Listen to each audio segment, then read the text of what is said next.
Sorry about that. We were on and then my internet blinked out. So, geez Louise, I don't know what's going on here, but let's get back to the questions. Okay. Now let's see.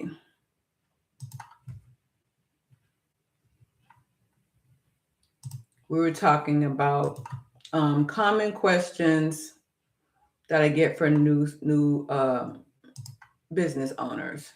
So, um,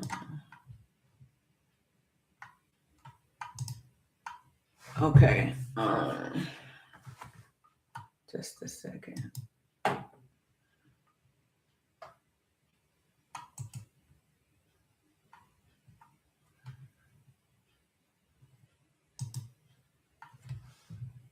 Oh, I think when we got booted out, we stopped with viable business ideas. No, we stopped with how do you know the idea that you had. Hi, Debbie. I got booted out of my internet here and had to get back in.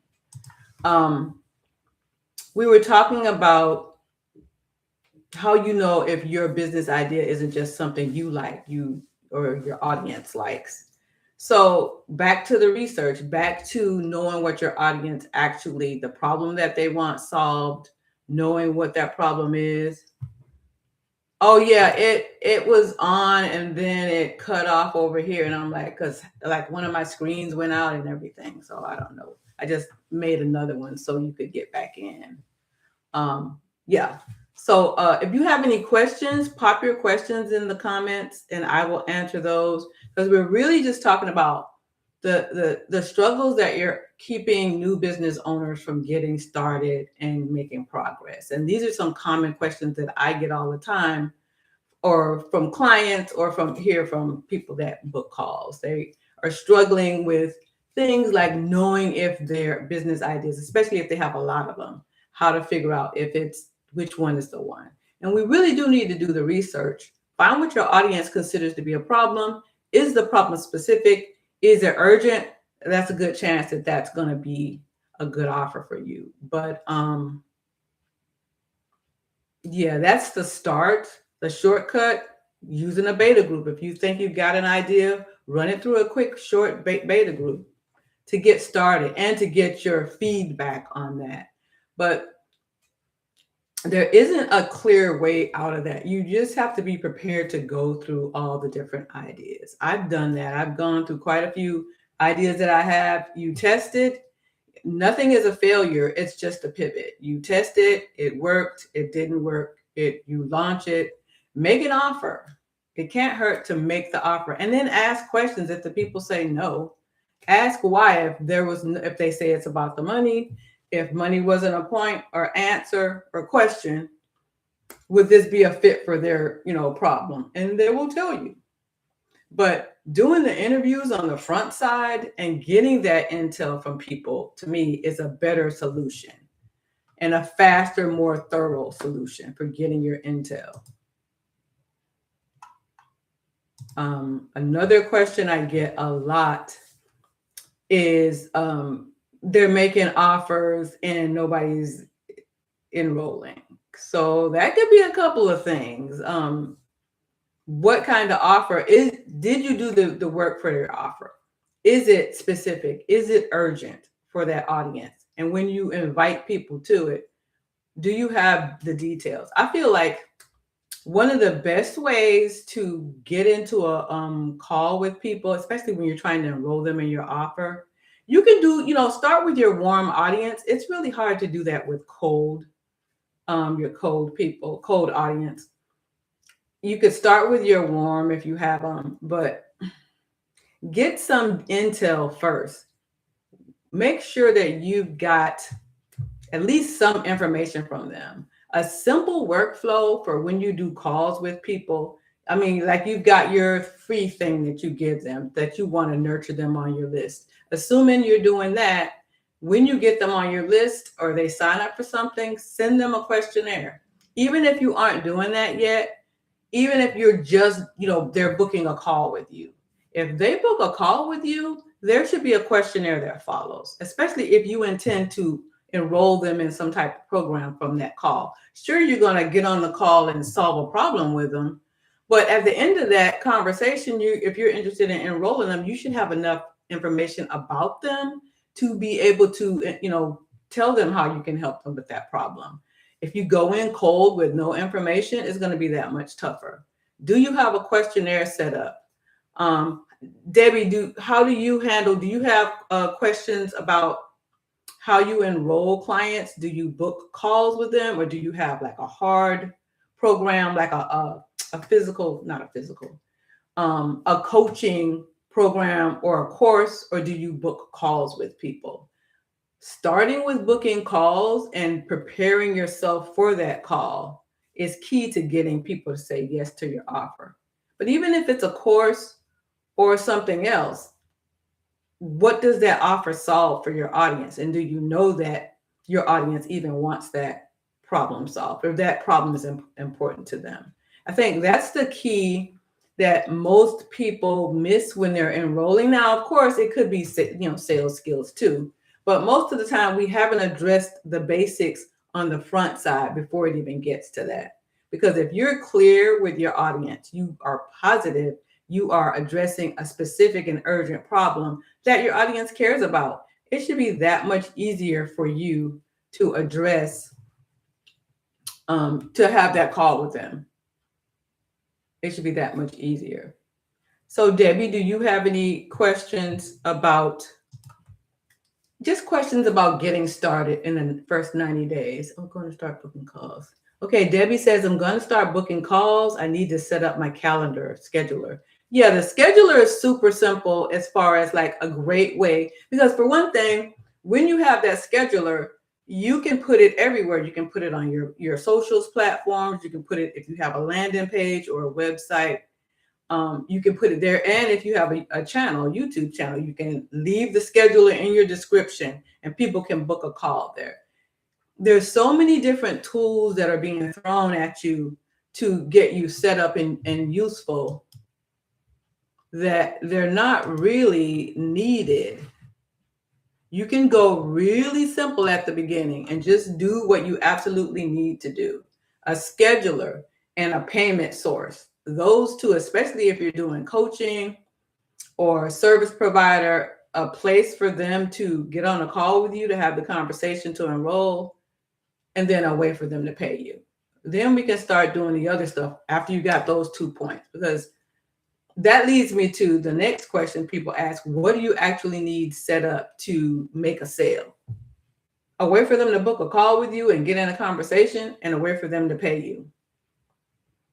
Tools, which is simplest do you think? That's a question from Debbie. Tools. Yes, let's talk about tools for a little bit. There's so many different tools. We know that, and some of them are AI, some of them are just the regular tools we've always used. You need a way for people to find you, which if you've got a YouTube channel or some kind of social platform, they find you there, they get on a call with you, they pay you. That's it. You're going to do more things, but let's walk through that process. Okay, to book a call with you, that's a scheduler. If you have Google Workspace already, you've got a scheduler. You don't need to pay for a separate one. There's one there. How are they going to pay for you?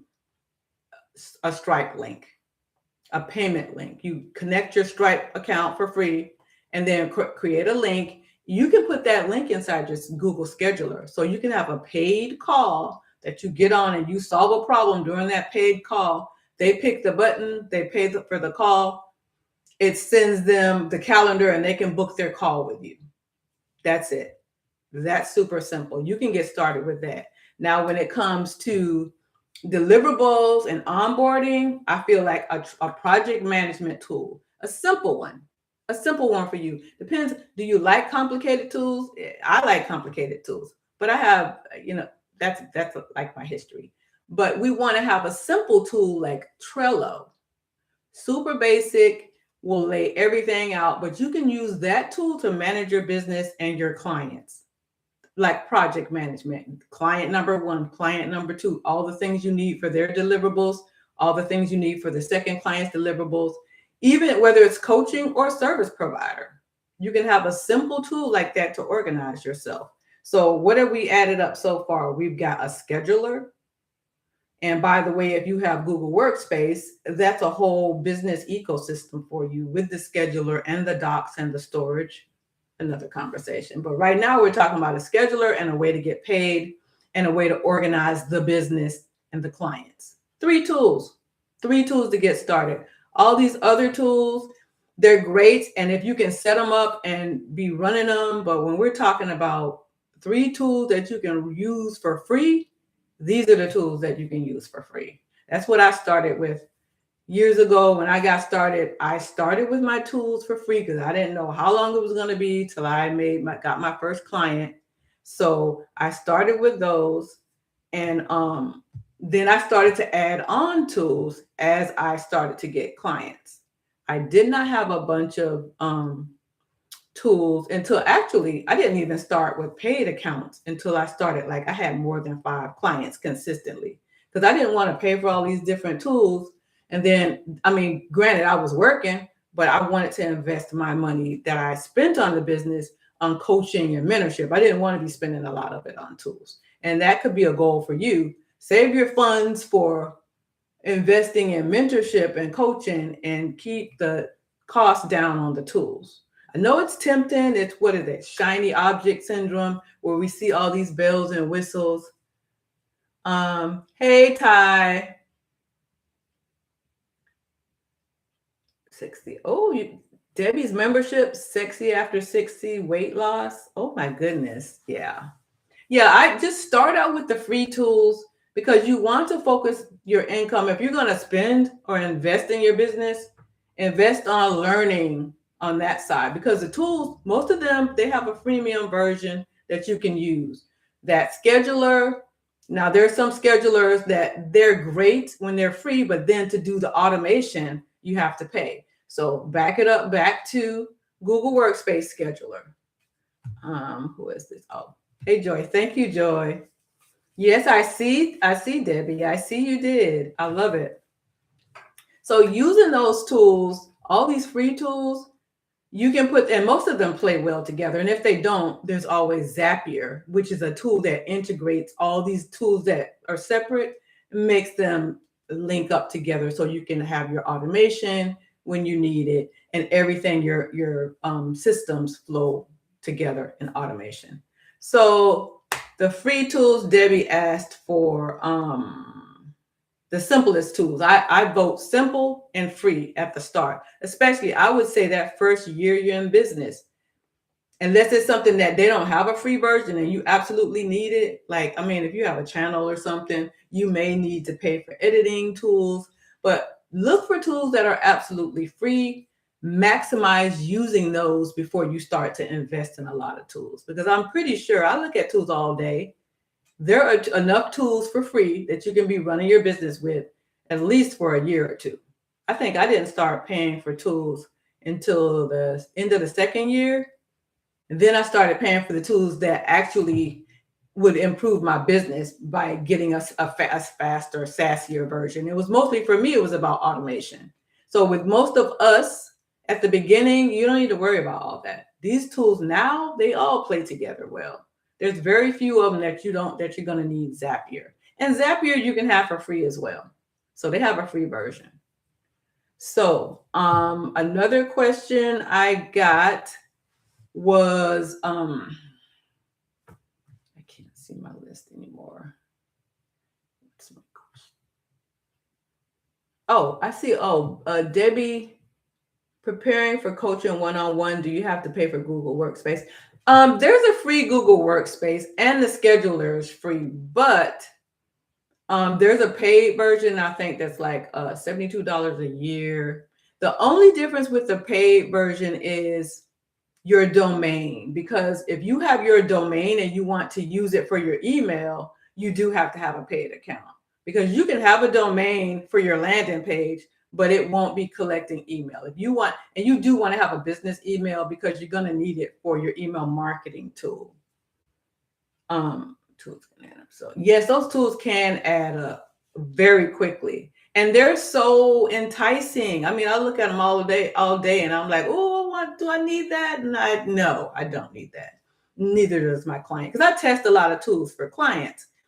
And if you're in your first 2 years, you don't need most of that stuff, not to be paying. The only tools that actually you need to be paying for are usually something where it's like an all-in-one, and you're trying to keep down having a bunch of different tools. You want to have like one, like when people use High Level or some of these other, that Stan Store has got kind of like the shopping cart and sends everything's got a landing page for you. But you really don't need all those things. You can have a free email marketing tool, have your Google Workspace. Yes, congratulations, Debbie. You got everything. Oh my goodness, Debbie. You're getting ready to move and you're getting situated. You're on your way. You are on your way. And you only need to pay for Google Workspace if you're going to need that email, which most of us need some type of business email. Because I did another video on how long you can use free email. When it's like a hobby business, you can use it for a little while. And if you don't need it for anything else, you can keep using it. It's going to be tricky getting your emails to people when it comes to your email marketing, though. So it's kind of a trade-off. If you're not heavily doing email marketing yet, stay with the Google Workspace that you're doing, but have a plan to move on to that, because in a pinch, you can't keep moving without it. Most of the email marketing tools will use their kind of put your name in under theirs, so it'll get through a little bit easier. But it's just easier to have your own domain and make sure that your DNS codes and stuff are set up for that. So yeah. But you absolutely need the minimum to get started. What you need to enroll the people, enroll your clients, to let them pay you. And then the deliverables is pretty much the same as the other stuff for the call. Like most of us are doing virtual calls with people. So you can use your free Google Meet and Zoom. They're free to a certain extent, and then you have to jump into paid. But there are some other free, absolutely open source tools available. So you don't have to rely on any of those. Because I like Google Meet, but if you want to record the call, you can't have a free, you can have you need to have the middle tier to record it. But is that necessary? No, because you can go get a free version of Fathom, and it will record your call for you, and it will take notes for you. And that's free.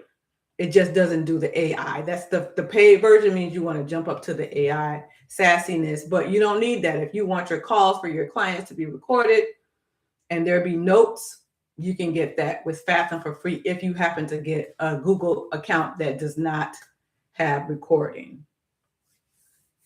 Yeah, congratulations, Debbie. You're doing well. So for your calls, you can go really simple as well. Google Workspace Scheduler. And the scheduler, it comes with all the accounts. It's the free version. You will have the scheduler. So you can start using that right away.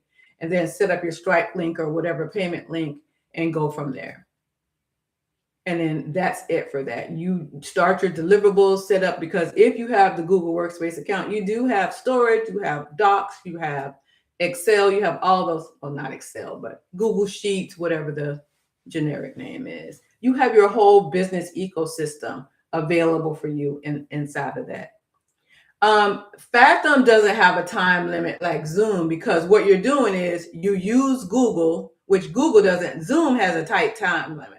Google is more about how many people on the call, which if you're doing one-on-ones, it's not going to be a big deal. So you can have a Google call, but connect it with Fathom, and Fathom will take the notes and get on the call and take the notes for you. So it doesn't have a time limit. The free version just does not do the AI piece that does action items and some other stuff. I think it does your first 5 calls. It'll do all the fancy bits. And then after that, you just get the recording and the notes. So Joy is asking, what is your recommendation for the payment processor?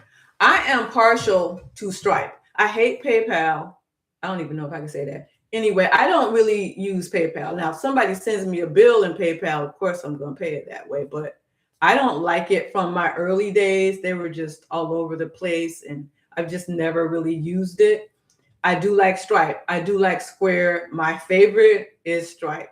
Now, some of these other tools, they'll say, "Oh, you can set up and use your stuff." They're shopping carts, like Stan Store. That's a shopping cart. They do the landing pages for you and stuff. But you're still going to have to link your payment processor, PayPal, Stripe, Square, whoever. So I have been using Stripe so long, I don't get charged fees. That's how long I've been using them. So yeah, I mean, everybody charges fees, but they don't charge me any to a certain point. So yeah, I'm partial to them, and I've not had any problems with them. None getting my money, any of that. So can't say that for some of the other ones. So my favorite is Stripe, hands down. Now, when you're talking about overseas, when I had an overseas support, I had to use different tools. Like I think I've used Wise, and there was another one that I used, but I do like Wise. I use that when I have to pay somebody that was working for me overseas. I had to pay them through that. I think, yeah, it depends on what businesses use. You want to make it easy for them. If they're billing you and you want to pay use whatever tool they're using. So yeah, but that is my recommendation for favorite. I don't even mention anything else when people say I just say let's set up your Wise is like an international one. I use it when you're going to work with somebody international. Like I had when I had my VA business, I had other VAs helping me, and there was somebody from Denmark, and there was somebody from the Philippines, and somebody else from Africa. So they all had international. So Wise was the one that all of them could use in common. So I used Wise, or they used Wise. I asked them, okay, which ones do you guys typically use? And that was the one that they had in common. So I set up an account and used Wise with them. So, but that was just for international. I have no need for that here. Yeah. And yeah, Stripe is super simple to use.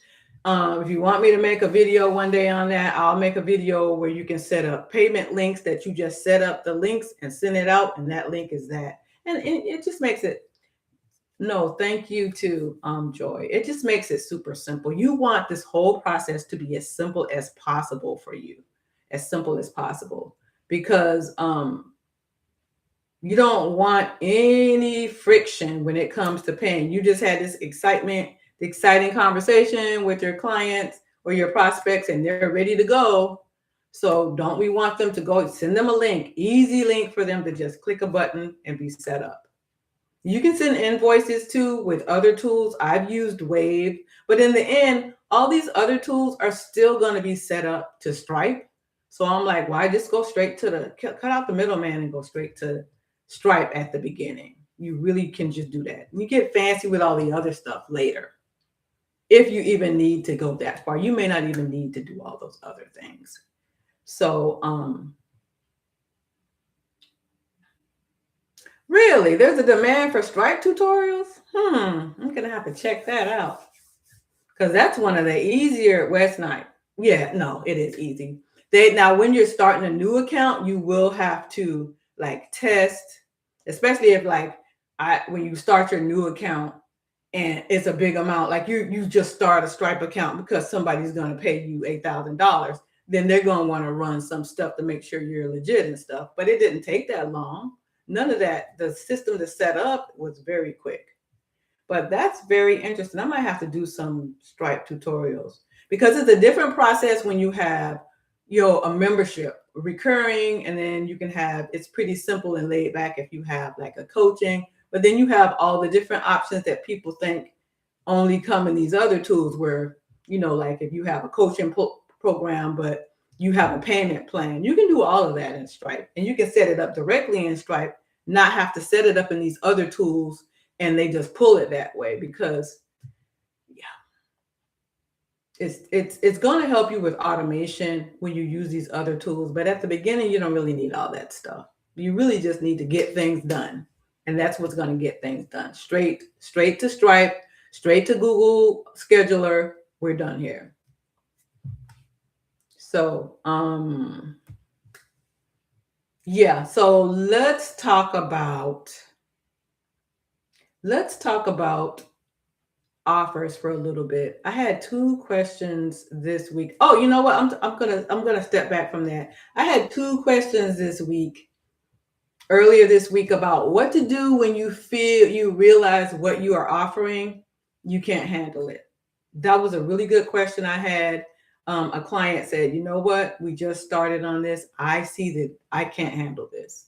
I can't handle this." What do you do when you're in a situation like that? And what I mean by it is, remember earlier I said, hey, you got to try these offers. Just try it and see what happens. Do people react? Um, if do people react? What's going on? Oh, okay. Thank you, Ty. Thank you for dropping in. And do give this live stream a thumbs up if it's helping you at all. And we will continue to do this. Oh, thank you. Thank you, Ty. So she said we walked through this program. She's one of my clients. We walked through a program together, put this program together. But when in actual real life, it's too much for her to handle. Like it's something that can come later. It's just a lot. Bye, Ty.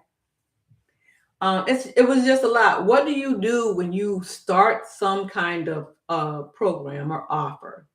Maybe you were working a job, or you got a family, or you whatever, you got limited time, and you jump into the project and you realize that, hey, this is more than I can handle right now. This isn't a time, you don't have to give up the entire thing unless that's just something you need to do. But sometimes you just have to stop. And I say give up. What I mean is you just have to stop it and halt it and just pause it. But you can also just back up and take another look. Is it something smaller you can do? Is it something where we can take a look at the offer and take a piece of it so that you have more time? Because for the most part, most of the offers we're going to create, if it's a big offer, you can usually take it apart. You can take it apart. If it's something, if it's a time constraint, like this program, you created it, you were bold and you created this 90-day program, and it has all these calls and it has all this stuff, and it's too much for you to manage. It's just, it's too much to handle. So how do you back out of that? It depends. If you've got clients in the program, you may want to have a talk with them. You either finish it or you just do like what you need to do to have a conversation. For the most part, when it's products, you can pretty cleanly cut that loose. When it's coaching or a service, you can cut off where you are. If you're doing retainer work, you can completely finish that project and be done with it. But take the time to think about, what is the part that's overwhelming to you? Is it that your schedule is just not in alignment with this project, or is it just too ambitious and you need something smaller? Because we all experience that, especially when we're in a place like, I started my business while I was working full-time and I was commuting from Chicago to Wisconsin. So I started my business doing that window of time. So there was a very limited time for me to do things. So I had to be really strategic.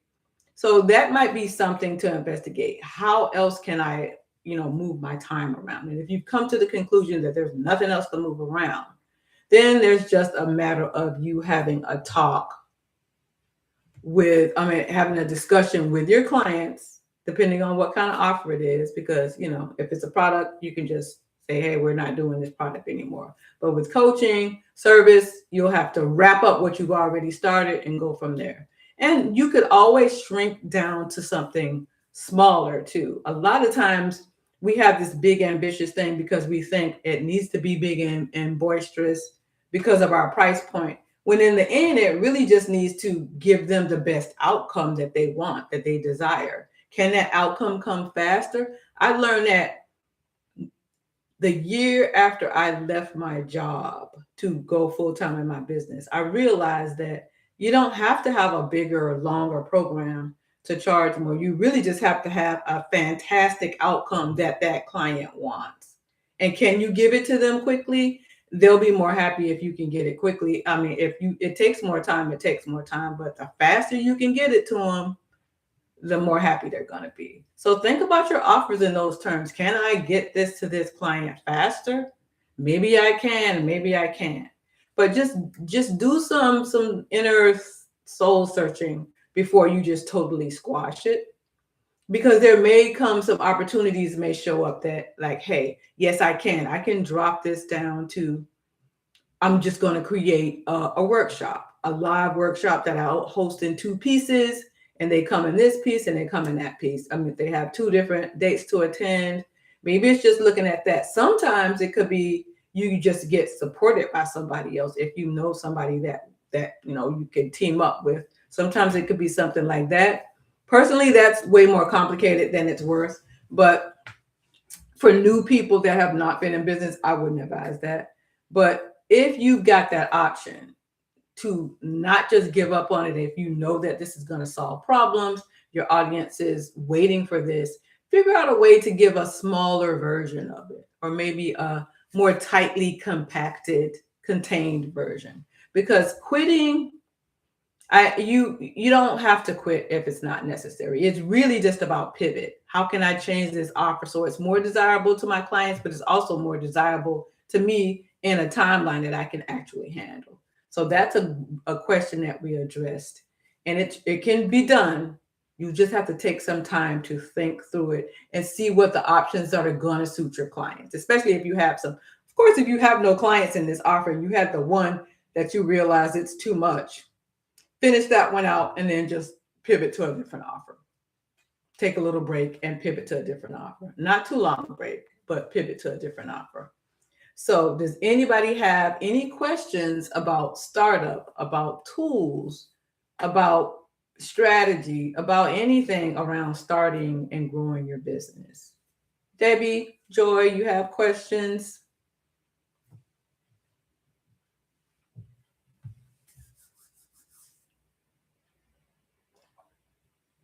Have either of you ladies used Stripe? I'm curious what tools you've used so far to receive payments, or that you've used a lot with making payments to other people, whichever ones you're familiar with. What tools are you familiar with?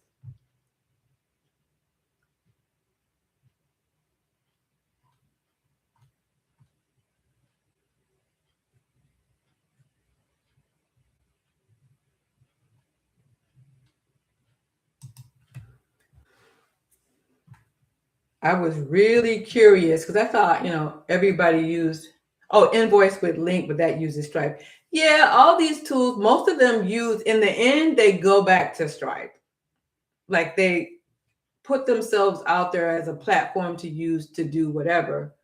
But yeah, Stripe and PayPal, those are the two most popular ones. I know people that tend to have like what do you call it? Like physical products, and they go to festivals and live little places. They use Square a lot, and some of these others that have the little scanning piece that they stick on their phone. They probably now just have the phone. That was when I was working with clients that did a lot of events like that. But the two most popular ones I know of right now are Stripe and PayPal. So I love using Stripe. So that's the one I always tell people to use or suggest people. Joy has used PayPal, but have switched to Stripe. Yeah, I had a couple of clients that got royally cheated out of, like clients got over on them because they had some kind of dispute or something. Even when she could prove that she had provided what they were complaining, they were just using that because they knew that tool would hold up the process and stuff. I'm not a fan of that. I'm not a fan of that kind of foolishness anyway. And then some other situations that I was helping clients fix their stuff. And I saw that and I was like, oh no, I'm not using that. And then I didn't experience any of that with Stripe. When I'm doing it for myself, when I'm setting it up for clients, helping them fix things, like if they don't understand something, you just have this, the customer service, I can ask questions, they respond pretty quick. Stripe is on my pro side. So I would always advise people for that too. And we already talked, Debbie, about the schedulers. Why use these paid ones when you got a free one sitting here that actually works? That Google Scheduler, Google Workspace Scheduler works fine. It's just like, and it's already integrated with the other tools you have in your Google Workspace kit. So, yeah. Joy says, when should new entrepreneurs consider using VAs for tasks they aren't good at? Not as soon as you think, because most people came to me when I had a virtual assistant business. They came to me by the time they were ready, but a few came to me too soon. And what I mean by that is you're going to want a VA to do the stuff that you're not good at, but also to do the stuff that frees up time for you to focus on making the money and dealing with your clients. But a lot of people came to me. I have a system. I say systemize, automate, and then delegate. People were coming to me before they hadn't done any of that.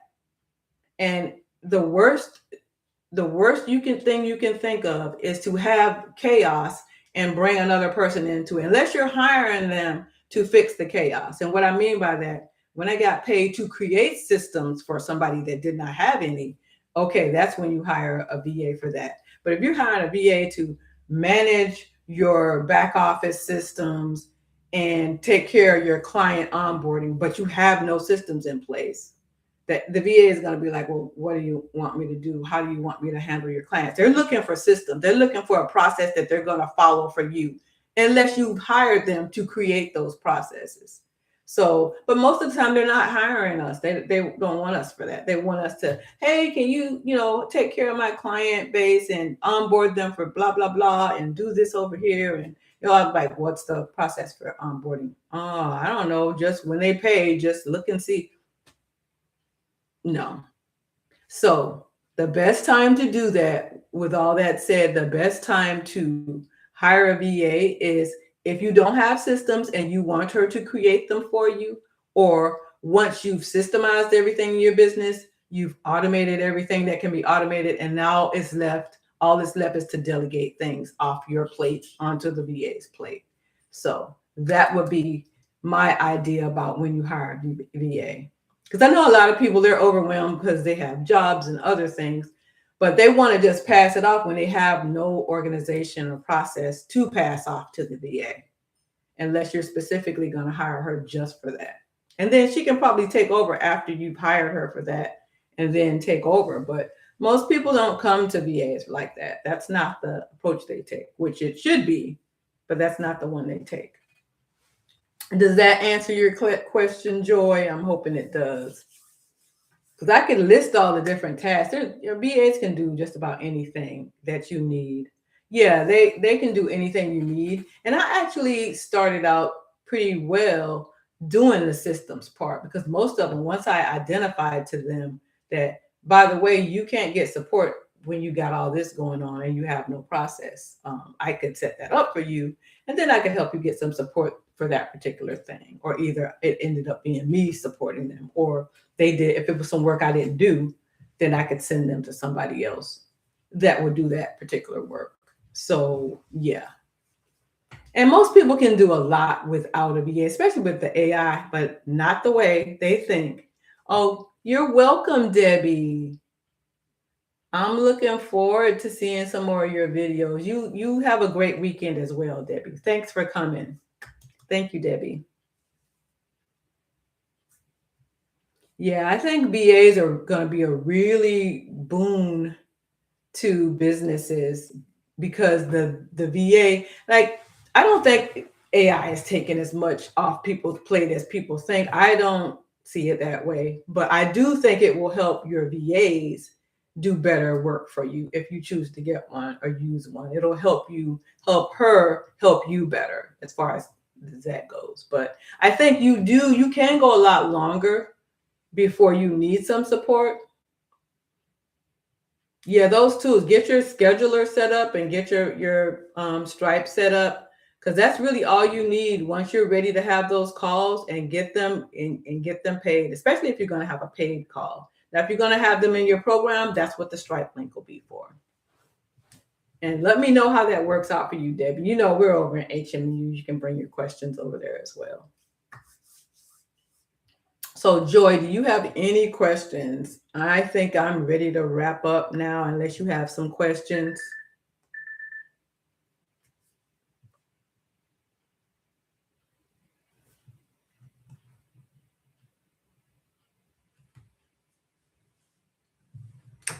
Thank you. Oh, you have both of those tools. Hey, Michelle, I didn't see you here. Hey, Michelle, how are you?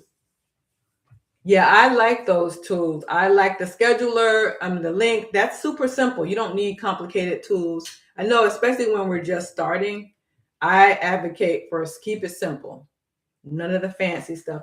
Hello, how are you? I know it's probably late for you too, or should I say early? But do you have any questions, Michelle? We were just talking about common questions and mistakes very new business owners make. And I was bringing out some questions. We were talking about software. Joy asked about some software. Debbie did. And Joy just asked, when should new entrepreneurs consider using a VA for the stuff that they're not good at? So we talked about that for a bit too. So, yeah. So if you don't have any questions, I'm going to wrap up. Do you have any questions, Michelle, before I wrap up? Because we're wrapping up a little bit. Unless you have questions, I would love to answer your questions.